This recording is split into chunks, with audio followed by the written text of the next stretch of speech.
Hello and welcome to Sovereign RPG. I am Sovereign and today we're going to be talking about some updates for the week. It's around that time again where we get to the patch notes and the actual weekly maintenance that we get every Wednesday. But I didn't get much information right up until the last second, so this won't be out until after the actual patch is launched, which is probably not the best idea, but what can you do? You can only go as far as you can with what you got. So to start off today, I'm just going to go over what Arrow, the player support guy in the Echoes Discord, has announced when it comes to server reinforcement for systems with large-scale battles. Now, if you don't know what server reinforcement is, it's when they strengthen the server for when there's going to be a large battle with a lot of players there to make the stability a little bit better. We haven't really done much of this. This used to be possible before, but only if you went directly to developers and you said to the developers, look, this is what we have and this is all we can currently do. We're going to have a big fight on this day. We're going to have a big fight on that day. Could you strengthen the server for us? But now it's just going to be in customer service. So it's going to be in-game by going into the settings, etc., which I'll go through when we go through the requirements after. So the post goes on to say, if a large-scale battle is going to take place in certain areas, players can apply for an increment of the cap of that system. It says to please check the application requirements below first. You have to make sure all of these requirements are adhered to before posting it in there. So you have to make sure that all of these apply to you before you actually go in there and apply for it. So number one, the application should be submitted to customer service in 24 hours prior to the battle in consideration of the process time. The person who submits the application should be either the CEO of your corporation or the manager of your alliance, or one of the members in large corporations with more than 50 members. 3. Go to settings, customer service in the game, send application ticket in the below format. You put in the system and they show you an example here, Y89TAC-XZ/6L78TAC1, and that'll be the system in which you want the strengthening of the server. The reason, example given, there is a war with around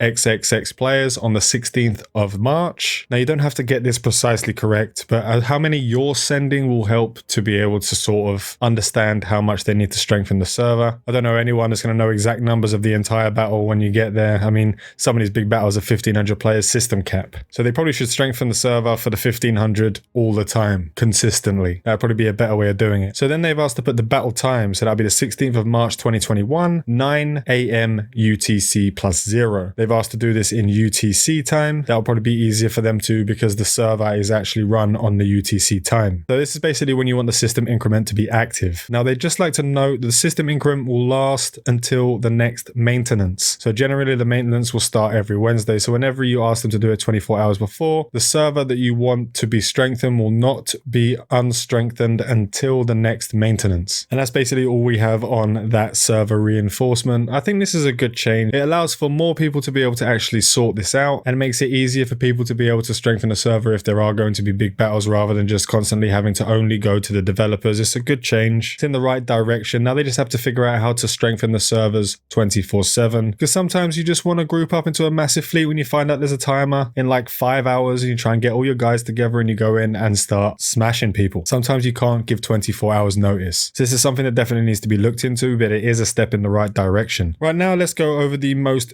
comprehensive patch note list we've seen so far. So much here to look through, guys. We really have to go through this extensively. It is massive. And this will be for the update and maintenance on the 17th of March 2021 at 8 a.m. UTC as per usual, and will take 120 minutes approximately. During this time, players will be able to log in to the servers. We kindly ask for your understanding and patience during this maintenance. So the new features that will be added, the massive list. New features. Players will receive rewards as compensation for maintenance caused by corporation contract. And that's all we have, folks. It's not even a feature. They might as well have not done a patch note. But then there is a fix. Fix the issue with database caused by corporation contract. This feature has been re-enabled. Good job, guys. Good job. I know that sounded a little bit bitchy, but I was just a little bit annoyed because there's a few things that need to be touched on very deeply. And I know there's going to be a few things that are coming up towards the end of March when they're trying to do the insurance version 2, but they have moved the ore compression back into April. So obviously the insurance is giving them a bit of shit. So they're having to move stuff further back into April and there's nothing they can really do about it. But I just really love for there to be more announcements, more updates on the flow of the game. If there's something changed on the Trello, a little quick message in the announcements channel, you don't even have to ping anyone, just put it in there. Change this mechanic from this month to this month so we can get a better understanding of what's going on, and not for me to check the Trello every other day for a little minor change to come here and there. I really wish they'd start doing that. Then again, it's probably me just wishful thinking or wishing for more than I can actually get. Now, I did do a video yesterday on the EVE Online, the sort of EVE Anywhere, which is sort of, people are starting to think that it's kind of going to take over EVE Echoes. As I said, it won't. It has been confirmed that there's only 90 minutes of game. They've told you to kind of download the client after the 90 minutes. So it's only kind of like